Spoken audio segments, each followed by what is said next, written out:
adiantar em relação ao prazo da prisão preventiva. Ah, sim. Muita gente tem dúvida.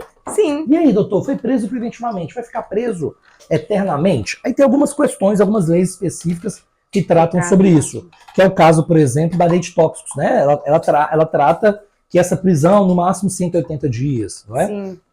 Há algumas outras situações de prisão preventiva que a própria jurisprudência chegou a um cálculo quase matemático que diria que essa prisão, no máximo, teria que durar 121 dias. Eu falo, por que 121 dias, Marcelo? Seria uma soma do inquérito, do prazo para apresentar a denúncia, de ocorrer a audiência. Faz uma mescla ali de vários artigos do Código de Processo Penal e chega a essa forma dos 121 dias. Há prisões preventivas que duram anos, há prisões preventivas que duram anos. Eu costumo me recordar, por exemplo, do caso Bruno. No caso do goleiro Bruno. Ele ficou preso até... preventivamente por muito tempo, né? Ele ficou bastante tempo. Então essa prisão preventiva ela não tem um prazo específico, não tem. Só que com algumas alterações que foram feitas no Código de Processo Penal, e algumas com a lei anticrime de 2019, que entrou em vigor em 2020, seria a seguinte, olha, a cada 90 dias, porque há muita prisão preventiva. Esse talvez seja o maior, talvez não, esse é o principal problema do sistema penal hoje em dia. Sim, o excesso de prisões preventivas, muita gente presa. Porque aquele preso que estava em flagrante, que foi levado à audiência de custódia, o juiz decidiu que era caso de prisão preventiva. Transformou. É o que a gente fala, né? Ele decretou a prisão preventiva na audiência de custódia e aquele preso fica ali preventivamente preso por um prazo não determinado. E aí esse excesso de prisões preventivas, que não acaba gerando um problema para o judiciário e até para o sistema de justiça, né? que é a responsabilidade do executivo, né? Sim. A gente tem 300 mil vagas e 700 mil presos. E muitos desses sem decisão transitada em julgado. Justamente, presos preventivamente por um prazo, né? Então, com esse esforço, o legislativo, né, o legislador, com o projeto, ele chegou ele criou-se, né, um artigo 316, parágrafo único, que seria o seguinte, olha, tudo bem, você pode prender preventivamente, mas a cada 90 dias você vai revisar se essa prisão é necessária. Então, se ainda mantém os requisitos. Ele obrigou ao juiz que ele decretou a prisão, que depois de 90 dias ele revise se aquela prisão ainda é necessária. Agora, isso é um problema, né, Rayane? Porque na área civil também você deve lidar com isso. Uma coisa que está na lei. Outra coisa é a interpretação. Não é nem a questão só da prática, mas outra coisa é a interpretação que o STF dá à lei. Sim. Por que eu estou dizendo isso em relação ao 316, parágrafo único?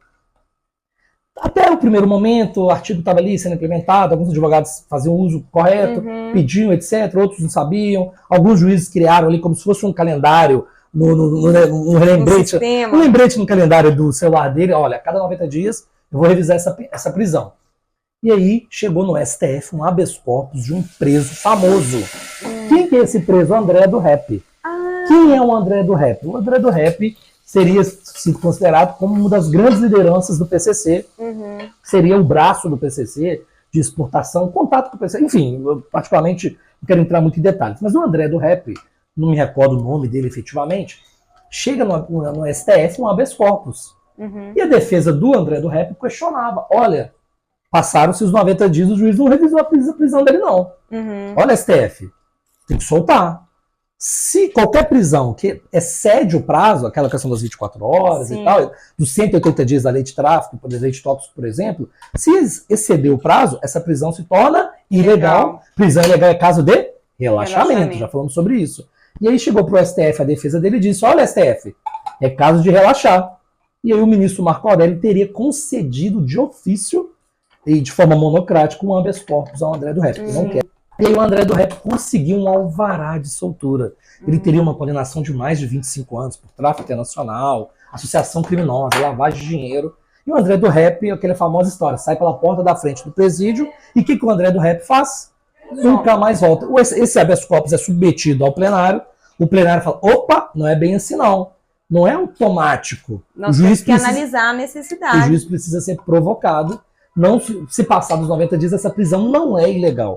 O juiz precisa revisar. E o juiz vai simplesmente bater um carimbo e dizer, olha, os elementos continuam, ele vai continuar preso. Os elementos da prisão preventiva estão presentes, ele continua preso. Só que nesse intervalo, o STF decreta a prisão do André do Rap, e o André do Rap pega um avião e some. Isso gerou uma certa comoção, um certo incômodo, também não quero entrar no mérito, né, se é certo ou errado, não é nosso objetivo aqui, mas aí o STF, através do seu plenário, faz uma interpretação, dá uma interpretação mais restritiva ao 316, parágrafo único, dizendo, opa, não é automático. Entendi. Passou os 90 dias, o juiz não revisou, mas tem que fazer o pedido, e o juiz tem que ser provocado. Então virou um precedente esse caso. Virou um precedente.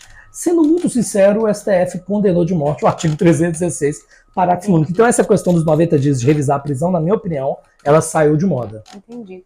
Mas então, assim, pelo que você está me dizendo, essas prisões, né, flagrante, preventiva e as demais que a gente vai falar, são hipóteses excepcionais, né? A prisão, a liberdade é sempre a regra. A prisão é a exceção.